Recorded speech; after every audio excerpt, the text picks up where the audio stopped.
Hey tech enthusiasts, Samsung just dropped a bombshell in the wearables market with their new Galaxy Ring, priced at $399. Now, I know what you're thinking.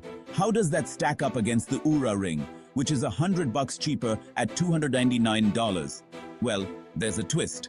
The Oura Ring comes with a $599 monthly subscription if you want all its features. Samsung's Galaxy Ring? Zero subscriptions. That's right, one-time purchase, no hidden fees. I got to chat with Lee Dinham, Samsung's mobile experience product specialist. He said Samsung can afford this because they've got multiple revenue streams. Basically, they don't need to nickel and dime us with subscriptions. And here's the kicker, it's a permanent decision. Samsung already has the infrastructure with Samsung Health. They don't need to start from scratch, which saves them loads of money. Adding the Galaxy Ring to their lineup is just another way to keep you in the Samsung ecosystem. I reached out to Oura to see if they are planning to drop their subscription fees. They didn't really answer directly. Tom Hale, Oura's CEO, highlighted the value they provide with over 50 health metrics and new features.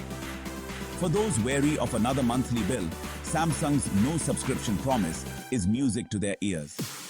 But, yes, there's a but.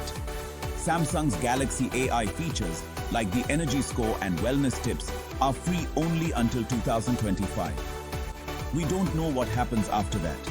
AI features could be paywalled later, so keep an eye on that. For now, Samsung's Galaxy Ring stands to give Oura a run for its money. Samsung's massive user base and the promise of better battery life, more accurate data, and no subscription fees make the Galaxy Ring super appealing, especially for those already in the Samsung ecosystem. So, what do you think? Is the Galaxy Ring the next big thing in wearables? Drop your thoughts in the comments below. And hey, don't forget to hit that like button and subscribe for more tech updates. Catch you in the next. Hey tech enthusiasts!